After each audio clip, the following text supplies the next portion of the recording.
Hey guys, Paul Lynn here. Today I want to talk to you a little bit about some more trading and investing, mostly trading because that's kind of my thing. So that's what I'm talking to you about today, mostly trading. When you are first getting started off in this wild, wonderful world of trading, and you're like, okay, I've got some money, it's in my account, or maybe you're still working on a virtual account, and you say, where do I put my money? I want to go out and I want to buy some stock. What stock am I looking for? And you're at this place where you've heard about a lot of stocks. You've got these companies in mind that you say, these are big, successful companies. They're rich. They make a lot of money. I bet I can make a lot of money on their stocks.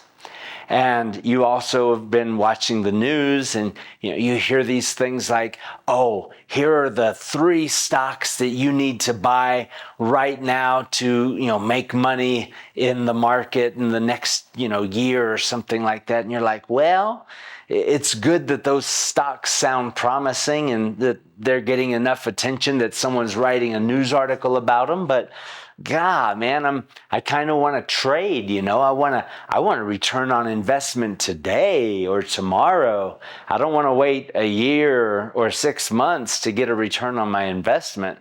I don't know about that, guy. So here's the question. You're like, where do I put my money if I want to make some money quick? And you start looking at different stocks and you realize, oh man, there are thousands of these things. And they all just, look like a bunch of different lines. The prices go up, the prices go down. I don't know where to jump in. And it's confusing and it's intimidating at first, right?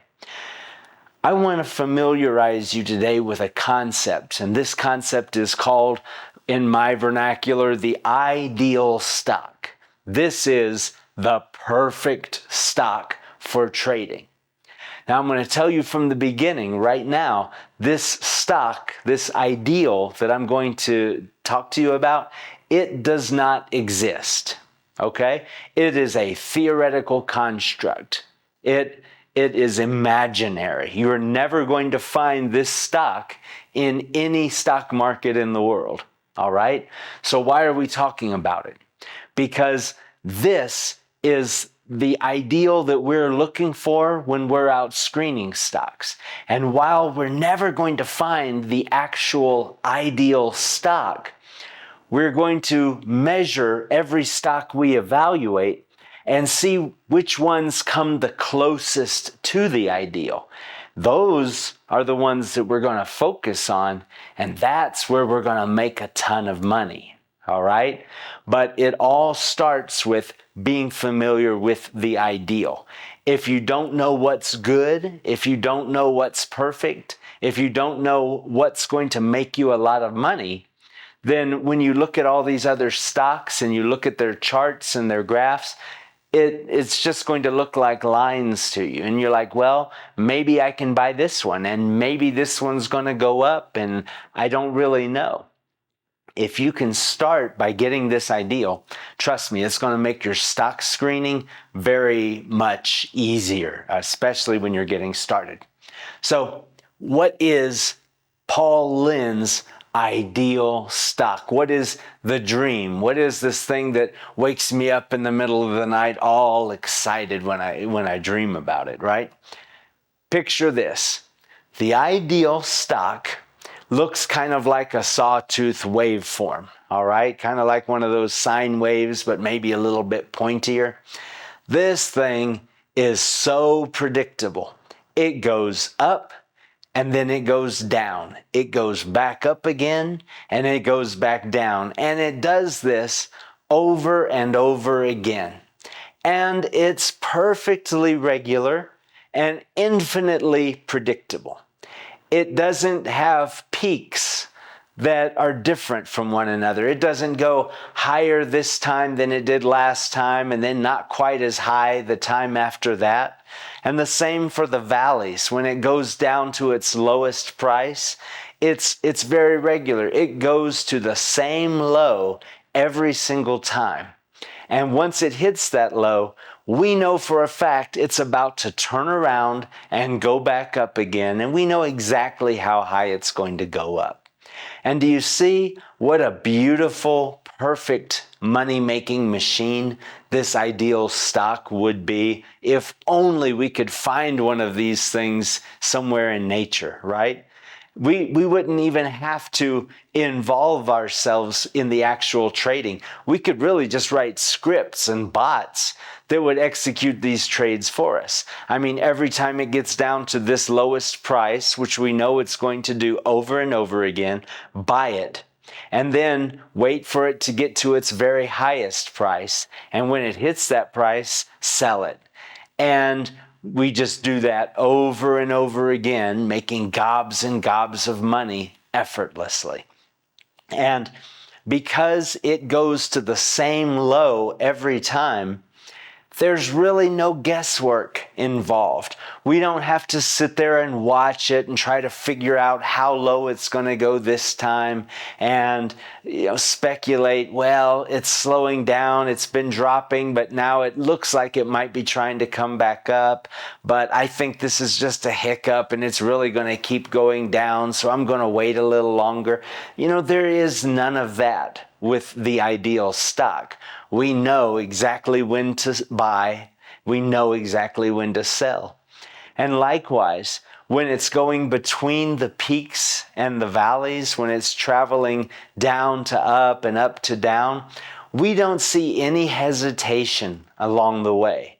There aren't those little momentary slowdowns where it looks like it's going to turn around prematurely, but then it doubles back and keeps on going. This graph, if you look at it, it's not hairy. There's no jitter. It doesn't wiggle up and down like an actual stock does. This thing has a very smooth line. It just smoothly travels from the bottom to the top, from the top to the bottom. It is excellent. And wow, what I would not give to find this stock in nature. I would be so rich so quick. But of course, we're never going to find a stock like this because this stock is not responsive to news. Whenever there's new news that's released about the company, whether it's good or bad, this stock, this ideal stock, doesn't respond. It still just behaves the same way. Whenever there's news and disruption affecting the industry or the economy as a whole, this stock doesn't seem to care. It just keeps going up and down, up and down. Wow, that would be awesome.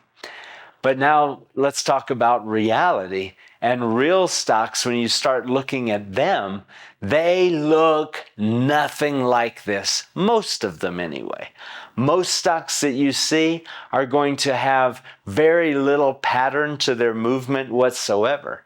And then when you start looking at their charts and their graphs at different time frames, you're going to start to see, well, maybe there is a pattern and maybe there is some oscillation in there, but only when I look at it over the course of a month. When I look at it for 6 months or a year, I don't see any pattern. When I look at it for a day, I don't really see any pattern. But when I look at it over the course of a month, yeah, okay, I do kind of see a pattern. You're going to see a lot of that. And you're going to see some stocks that are just completely unpredictable on any time frame. You're just going to be like, this is a flat line here and it's spiking here, and there it seems to go down and it can't really make up its mind where it wants to be.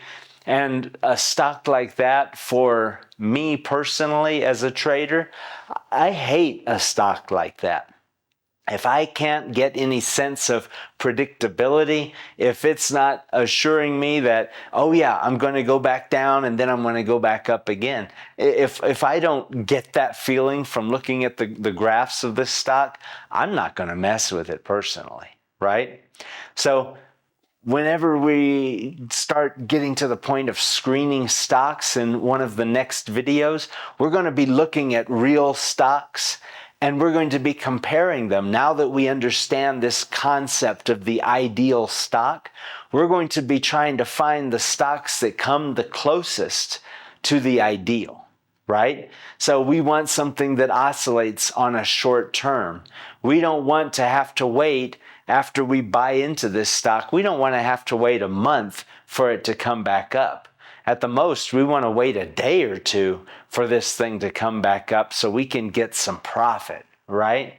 And we're looking for things that are going to swing by a good variance. So if this, oh yeah, it oscillates, but when we look at the peak versus the valley, there's maybe only a 1 or 2% difference between them. 1 or 2%? I'm not trying to make 1 or 2%. I'm trying to make 3 to 5, 6%. Something like that is pretty respectable. You know, that's a nice trade. 1%, I mean, come on, that's going to pay for my lunch and what else? So I'm looking for something that's oscillating, but it's also swinging by something like 3 to 5%. You know, I can get in there, and if I can make 3 to 5% in a day or two, man, that's a pretty decent trade, right? And I'm looking for, I know I'm not going to find regularity in the peaks and valleys. It always goes down to the same price. But, you know, if I can find, you know, just a sense of basically when this thing's going to turn around on the bottom, then I can watch it when it starts getting close, and I can take my best guess of when to buy. Chances are I might not catch it at its very lowest, but I bet I'll catch it low enough that when it swings back up, I'm going to make some money. You know what I mean? And same thing when it goes up. In a real stock, I don't know when it's going to turn around and fall again, but I know when to start watching. And I'll have to take my best guess and try not to get too greedy. And okay, I think this is about as high as it's going to go. Pull the trigger, sell that stock, and take some profit. Maybe it keeps going up, maybe it doesn't. I don't worry about that because I just made some money. And then I wait for it to go back down again, or maybe I've got 3 or 4 of these stocks in my watch list already, and I look at them and I find one of them that's at or close to the bottom, and then I jump into that and get ready to ride its next wave up. So you see where I'm going with this? Right now, you've got this concept of the ideal stock in your mind. But again, when you start looking at real stocks, they're not going to behave that way. Very few of them are going to behave that way. So that's going to be the treasure hunt. We're going to be looking through stock after stock and trying to find these ups and downs, ups and downs. And when we find those oscillating stocks with a good variance, a high volume, all the things that, you know, make my mouth water, then we're going to actually start looking at trading.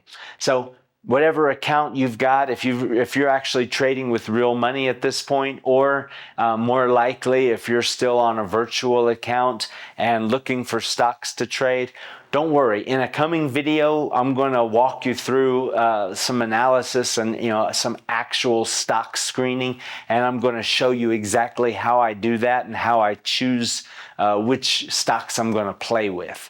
But for right now, just taking that ideal in mind, knowing what you're looking for, regularity.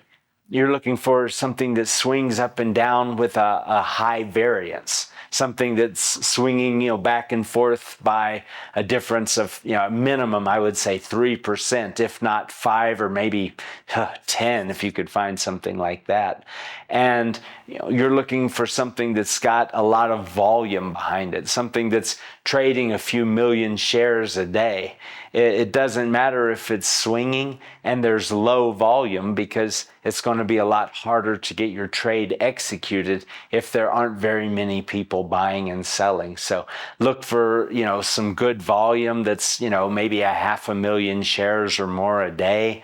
And that's going to be a real safe bet. Whenever you push the button, your trade's going to execute almost immediately. And at most, you might suffer maybe a 1 cent difference from the actual price, which isn't really going to make a whole lot of difference in the grand scheme of things. So That's it. That's the ideal stock. That's the concept, the construct that I want you to have in your mind. And start looking at stocks now and see if you can find any that kind of try to conform to that on a short interval basis. So a month or a week is really what you're looking for. If you can find something oscillating back and forth over the course of a month or a week, and you say, yes, I could put some money into this and I could get a good return back in a day or two. I mean, that's as good as it gets. That's really what you're looking for. So that's what I've got for you today, this concept of the ideal stock. When we go forward and start screening actual stocks, having this in your head is going to make it so much easier for you. That's what I got. If you like what I'm doing, subscribe, because I don't want you to miss anything coming up. It's all going to be good, and it's all designed just to put some easy money in your pocket. Thank you so much for watching. I will see you soon.